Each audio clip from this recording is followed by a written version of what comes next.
Millennials have kind of surpassed the baby boomers as far as pet owners. No better time to be a startup in the pet space right now. The pet tech industry is booming, right? So in the past 15 years alone, it's more than doubled in size. There is a lot of interest, venture capital, as your business continues to grow, growth capital, private equity, M&A activity, multiples are strong. What I look at, it's a $73 billion market, and there are a lot of segments of it that are really ripe for disruption. There's a lot of disruption happening. I'm seeing, there's certainly disruption in the services space, but also the combination of services under a single roof, services mixing with retail, and of course, the impact of e-commerce.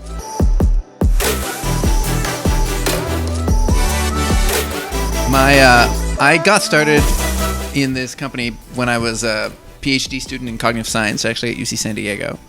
And actually the idea for what we were doing came from noticing that depth cameras were actually the first animal-friendly computer interfaces. I found Warren by going on LinkedIn and writing probably 50 different messages to people whose profiles I thought were cool, and maybe 3 people replied to me, and that's how I found people. So I joined what had been my family's business right out of school.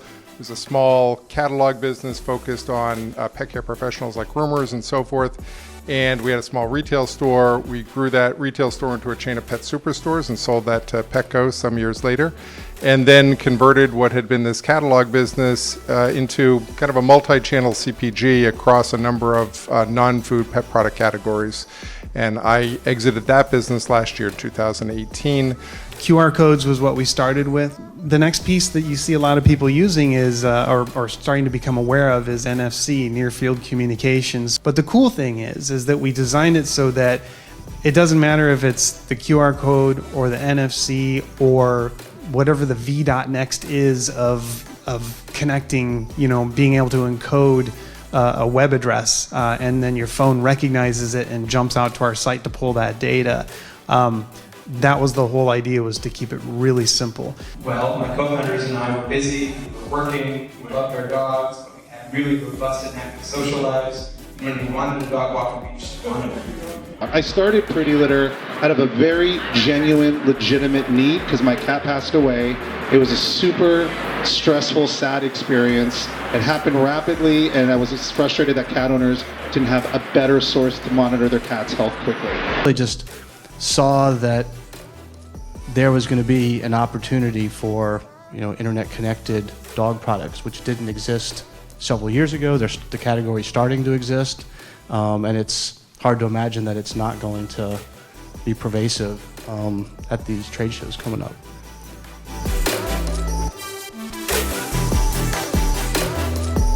I think the humanization trend of pets and the idea of emoting your personal experience to the experience of your pet has been driving a lot of both the marketing, design around packaging.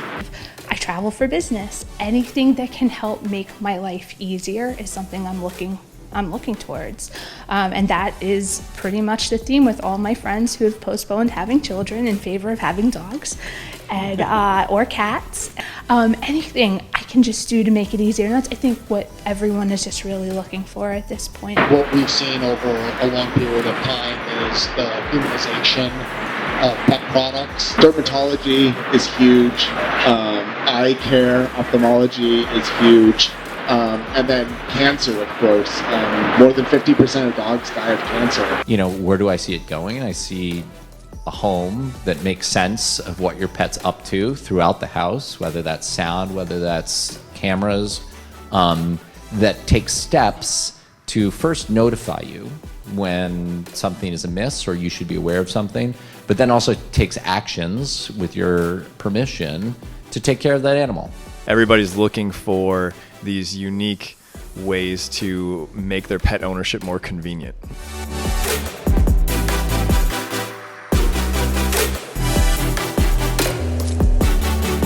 Often say that being a veterinarian is very similar to being a pediatrician, because your patients come in and they can't tell you what hurts, and you've got concerned parents that are overreacting for the most part.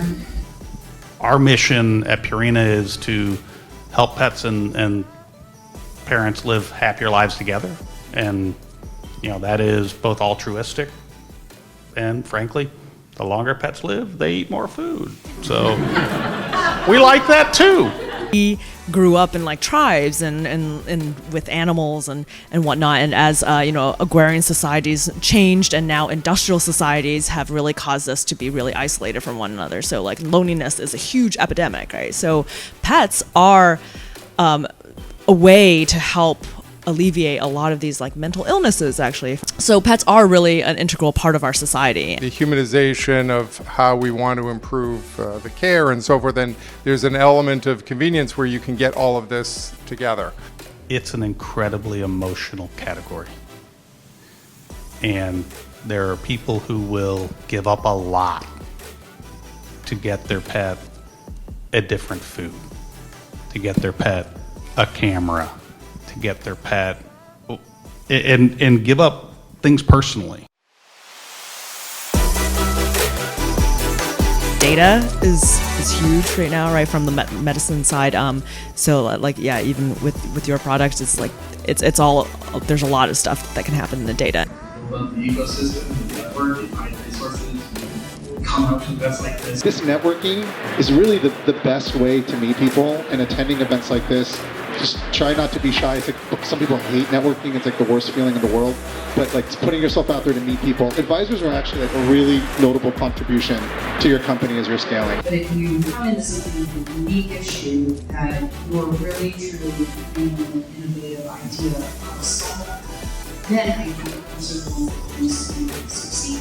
Spending time and effort, leveraging your network to find the right resources to figure out who are the 100 investors that are interested, and I think you'll find that they create significantly better. If we hadn't, by luck and through work, gotten really smart about exactly who our core customer is from the outset, we wouldn't exist. Are games that enhance the interaction between the pet parent and the pet.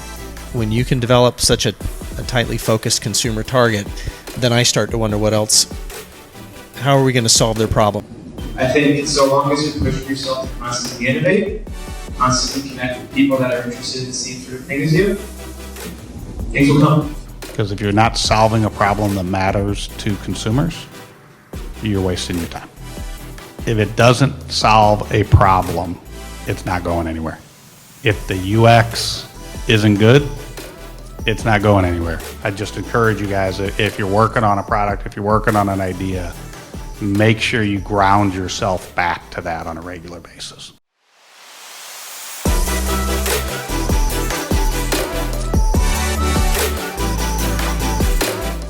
You think of spaces like Care.com, we've got situations like that are coming up in the human space as well as that. But creating more transparency for all elements of care, and let's say supporting that transparency. Somewhere it's certainly increasing as we understand more. You talked about if they're bored, but what if they're stressed, or if they're in pain, or if they're scared? Do they have these emotions? And I think anyone who has a pet would say, of course they do. We all know pets can't tell you when something's wrong. There are a lot of conditions that can be identified early if you're just paying attention to things like breathing rate at rest. Humans are not good at that, and they're not diligent at it, but cameras are excellent. People that want a frictionless experience with their pet. 10 years from now, when I look out 10 years from now, there's going to be two things that don't exist today. One is there's going to be a whole connected home ecosystem where pets aren't just being monitored, they're actually participants. But 10 years from now, I just don't see people buying a piece of plastic or a plush toy if there's a better option. And with software and with technology, I think we can create better options.